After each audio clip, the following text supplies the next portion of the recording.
Well, hope everybody's doing all right. This is something I just got. This comes from the Costilla County Zoning and Planning. Now, they're saying that I had to have a minor development permit for a cabin that was already constructed on this premises when I bought this property over 2 years ago. And even their tax records show that this cabin was built in 1999.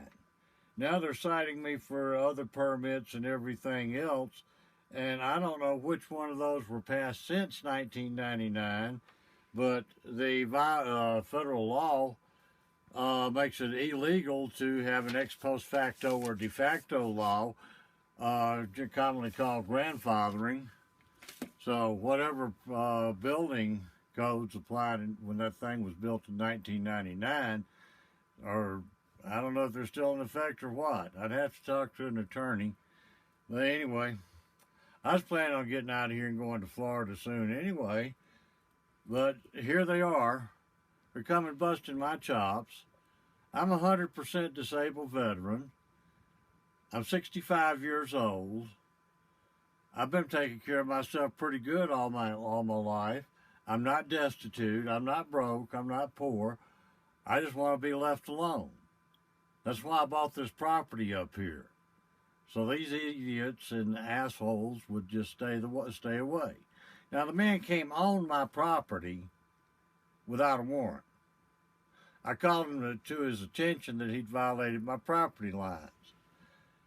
The person that was with him took pictures in violation of my Fifth Amendment rights on my property, evidently pursuant to being using these pictures as evidence against me in court, as a violation of my Fifth Amendment rights because I gave no permission to take pictures while on my property.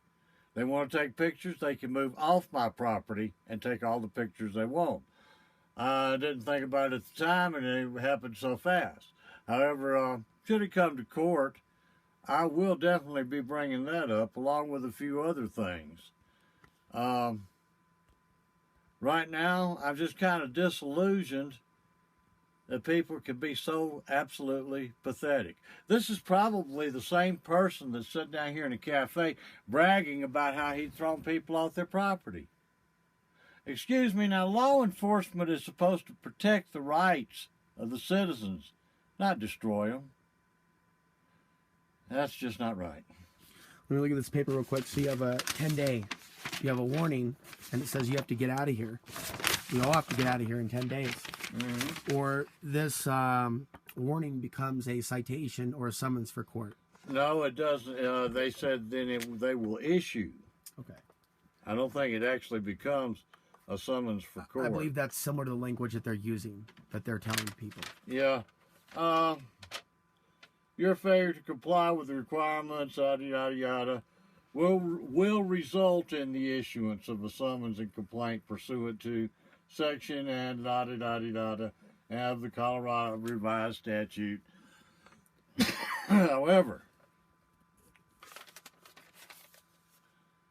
the fact remains the person violated my property rights. He broke the law in doing so. Answer me this. Why does a person have to break the law to enforce it? If a person has to break the law to enforce it, that's not much of a law officer. A person has to break the law to enforce it.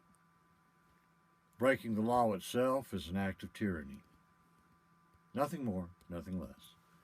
So today's date is the, let's look at the date here, the 19th of November. Giving us until the 29th of November, just after Thanksgiving, that a 65-year-old man, a Gnostic, and a veteran, and more, has to leave his property. It really doesn't matter you're planning to go south for the winter. What matters is they are obviously targeting a lot of elderly and veterans, and there are reports coming this week about 142, that area, Blanca. It's going around. And it's the same two code enforcement officers. It's the same two young bucks. And I'm not sure that they have actually passed certain of these codes that they're saying that have to be complied with. I mean, they've been going around to other places and they've been busting people's chops on codes that haven't been passed or put into effect. I don't know. There's a lot of bullshit that's going wrong. This just ain't right. Well, it's fixed to get nasty. I hate to say it. I don't want to see it, but it will. It's so sad because, for the record, this has been going on several months, longer than that, but several months since it's been on YouTube for the world to see. And the people of Costilla County have not received professional legal aid or legal advice. I just want to throw that out there, that people have been watching this. They've been watching these criminal actions take place, and quality legal aid has not come down. We saw the news media film the county commissioner meeting yesterday. There was hardly anybody that showed up. So it's like we're getting the coverage. People are finding out about the story, but we're not seeing people get involved. We're seeing people remain silent about the victimization of others. That's what I feel that I'm seeing from this. That's like the untold part of the story. Okay, so from here, I guess it's just a matter of complying with their 10 days and then coming back later, or... Oh, I'll be back later. And it's not over.